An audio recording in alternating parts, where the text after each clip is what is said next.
આજના આ પ્રસંગે શ્રી રંગભાઈ ભારદ્વાજ ચેરિટેબલ ટ્રસ્ટ આપ સૌનું અહીંયા હાર્દિક સ્વાગત કરે છે અને અત્યાર સુધી આપણને જેને કાર્યક્રમની સૂચિ આપી એવા વિશાલભાઈ રાજ્યગુરુ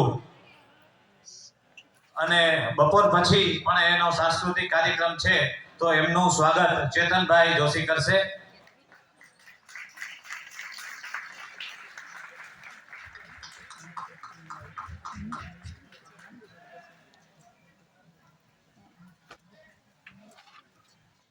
शक्ति रूपेण संस्थिता नमस्तस्यै नमस्तस्यै नमस्तस्यै नमो नमः. અત્રેથી આપણે ખૂબ આનંદ મેળ્યો. રંગભાઈ ધામની અંદર પધારેલા તમામ મહેમાનો પોતાનો કિંમતી સમય ને પણ મૂકી એક બાજુ અને આજે જે આ મંદિરની અંદર પટાંગણમાં આપ સૌએ હાજરી આપી, ડાયસ ઉપર પધારેલા મહાનુભાવો કે જેઓ પૂરા દિવસ કાર્યની અંદર વ્યથિત હોય છતાં પણ એનો અમૂલ્ય સમય આપી અને અહીં પધારેલા છે, તો એ બધાનો તથા પધારેલા મહેમાનોનો હું રંગભાઈ ભારદ્વાજ ચેરિટેબલ ટ્રસ્ટ વતી સ્વાગત કરું છું અને ખૂબ ખૂબ આભાર માનું છું. અને ફરી અને જ્યારે પણ આ મંદિરના 7 તારીખનો પ્રોગ્રામ નહીં પણ જ્યારે આવો પ્રોગ્રામ હોય ત્યારે પધારે એવું હું એમને વિનંતી પણ કરું છું. વિશેષ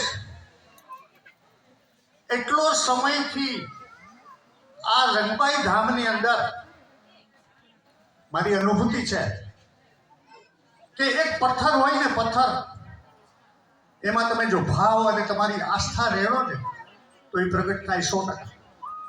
અને મારી તો હું અનુભૂતિ આપું છું કે છેલ્લા 10 વર્ષથી હું આ સંભાળું છું અને મને જ્યારે તકલીફ પડી અથવા તો મારી એવી ઈચ્છા થઈ કે મારે આ કામ કરવું છે કે મારી ઉપર મુશ્કેલી પણ આવી હોય, સમય છે, ફરિયાદ એક તો ખાલી માતાજીને જ કરી છે કે માતાજી આ કાર્ય તારું છે, હું નિમિત્ત છે, તમારે કરવાનું છે.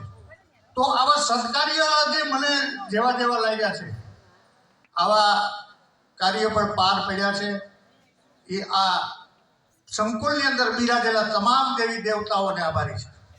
વિશેષ એક ઘણા વર્ષોથી છેલ્લા મને નથી સાંભળતું કે સમસ્ત પરિવાર એકઠો થઈ અને હવન કર્યું હોય. આવી એક અમારી ભાવના હતી, એ પણ માતાજીએ પૂર્ણ કરી. બીજું વિશેષ એક નાનો એવો પ્રશ્ન જે મને કાલે યાદ આવ્યો કે ભાઈ આપણે આ સંકુલની અંદર ભાગવત સપ્તાહ જેવું અથવા તો દેવી ભાગવત જેવું એક કાર્ય કર્યું હોય તો કેમ?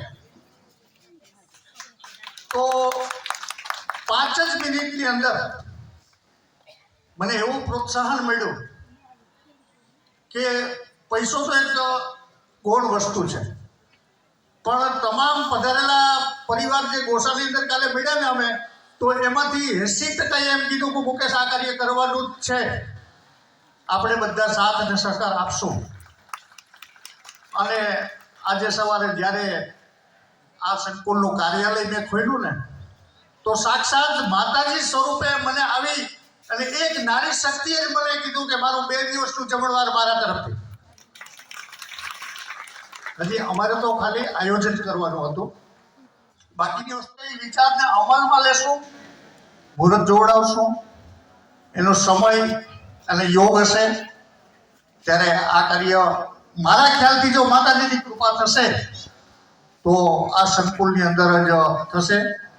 વિશેષ અત્રે ગોસાથી પધારેલા અમારા ગોસા ગ્રામ પંચાયતના પૂર્વ સરપંચ શ્રી ભોલાભાઈ વાઘાભાઈ, એમને હું વિનંતી કરીશ કે ડાયસ તરફ આવે અને વિશેષ આભાર વિધિ માટે જે કોઈ પધારેલા છે તેઓની ખૂબ ખૂબ આભાર.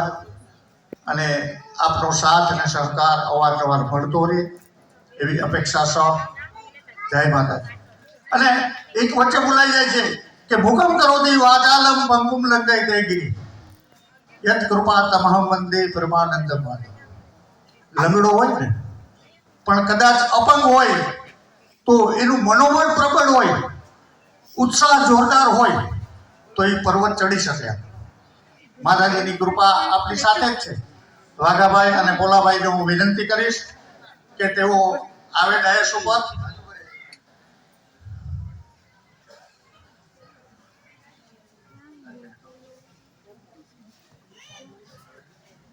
તો અત્યારે 12:30 વાગી ગયા છે અને અમે બધા જમવાના પટાંગણમાં આવી ગયા છે. જમવામાં છે રવાનો શીરો, લાઈ ઢોકળા, પૂરી, દાળ, ભાત, શાક, ચટણી, બધું જ માતાજીનો પ્રસાદ છે અહીંયા જમવામાં. તો તમે જોઈ શકો છો કે અહીંયા જમવાની વ્યવસ્થા પણ કેટલી સરસ મજાની રાખેલી છે. તો ચાલો હવે આપણે જમી લઈએ છીએ અને માતાજીનો પ્રસાદ છે એ લઈ લઈએ છે. તો અત્યારે તો અમે થોડાક લેટ થઈ ગયા હતા જમવામાં, તો લગભગ બધાએ જમી લીધું હતું, અમે થોડાક જ બાકી હતા. તો અત્યારે છે 3 વાગ્યા છે અને આપણે 110 કિલોમીટર આટલું જઈ આવ્યા, દ્વારકાધીશ ને યાદ કરી આવ્યા. હવે એને મને માયા લગાડી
રે પછી જો વાછરડાના ખેલ રે ઘેર જામો નથી.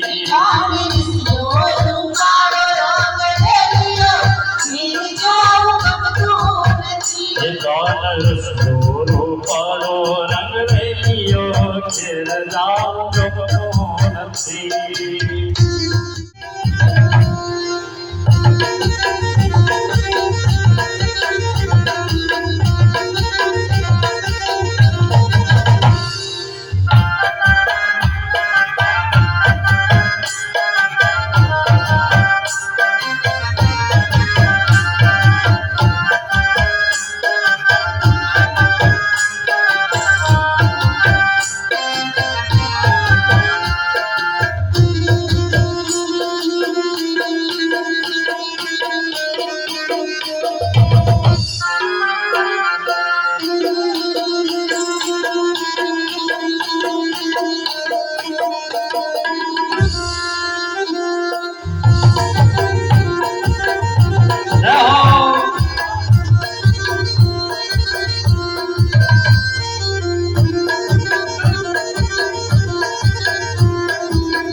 મારો તો દુનિયાની નોટો કહેવાય, દ્વારકાના દેવની વાત જ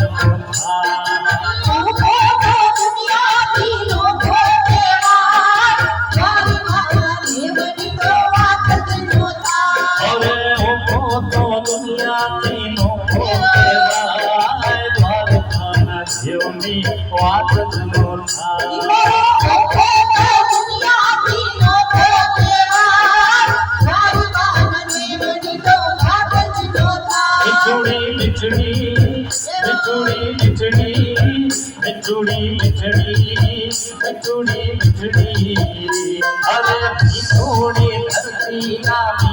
ભગવાન દરિયાના ફળિયામાં મીઠા ભગવાન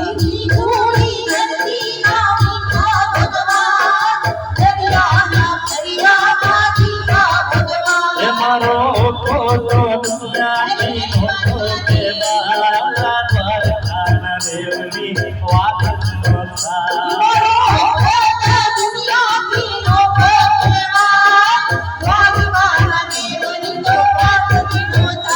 અરે ચરણો પખારે જ્યાં સાગર ગંભીર નિર્મળ જ્યાં ખડખડતા નદીઓ નાની એ ચરણો પખારે જ્યાં સાગર ગંભીર નિર્મળ જ્યાં ખડખડતા ગોમતી નાની ને જોતા કરતો જ્યાં લહેરાય દ્વારકાના દેવની વાત જ નો થાય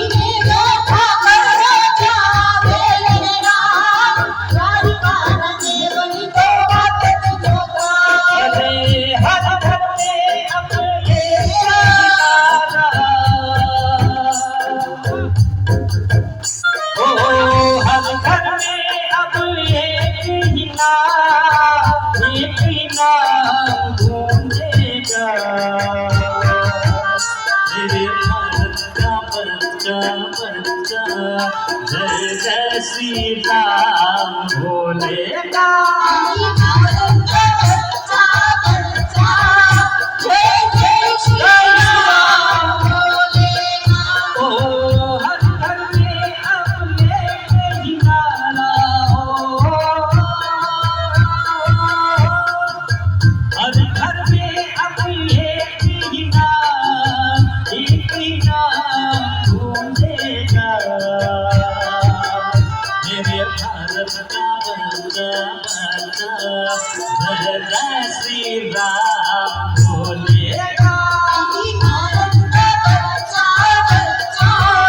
जय जय श्री राम बोलेगा मेरे पूर्वज का बच्चा बच्चा जय जय श्री राम बोलेगा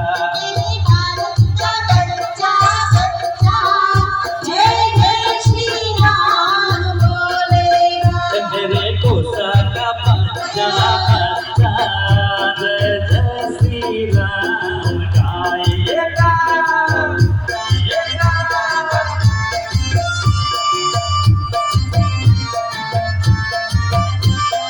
નમસ્કાર સર્વેને જય શ્રી કૃષ્ણ.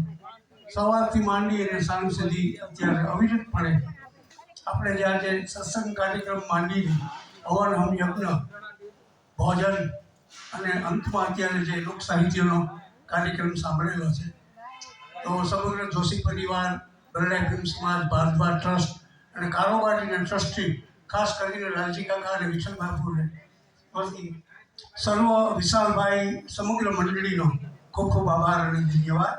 આપણે સરસ મજાનું સંગીત ભાવ, ભક્તિ, પ્રેમ અને ઉત્સાહથી પીરસેલું છે એ બદલ ફરીને આપનો આભાર માનું છું પરિવાર વતી. અને અવારનવાર વારંવાર જ્યારે અમારો અહીં પ્રોગ્રામ હોય, ખાસ કરીને 7 યુ આર મોસ્ટ. આજે આ ત્રિવેણી સંગમ હતો આપણા આ સાનિધ્યમાં, મા રંગબાઈના ચરણોમાં ભાવ, ભક્તિ અને ભોજન બધાએ ખૂબ ખૂબ આનંદ લીધો. ખૂબ ખૂબ ફરીને આપ સૌનો આભાર, ધન્યવાદ. અને વારંવાર જ્યારે આ કાર્યક્રમ આ સંકુલમાં જ્યારે કોઈ પણ કાર્યક્રમ બને ત્યારે બધાને વિશેષ આગવું એક આમંત્રણ એક ટ્રસ્ટી તરીકે પણ હું પાઠવું છું, ખાસ કરીને વિઠ્ઠલ બાપુ અને લાલજી કાકાના સૂચનના આધારે. અને ખાસ ગોસા બરડા બ્રહ્મ સમાજ જોશી પરિવારની નવી આખી જે સમિતિ બનેલી છે એને ખરેખર ધન્યવાદને પાત્ર છે. 10-11ની યંગ જે ટુકડી છે એની આ કાર્ય અવિરતપણે સંપૂર્ણ સફળતાથી પ્રાપ્ત કર્યું છે ને દિનોદિન પ્રગતિ કરે એવી વડીલોની પણ બધાની શુભેચ્છા અને આશીષ પણ સાચે છે. ધન્યવાદ, આભાર.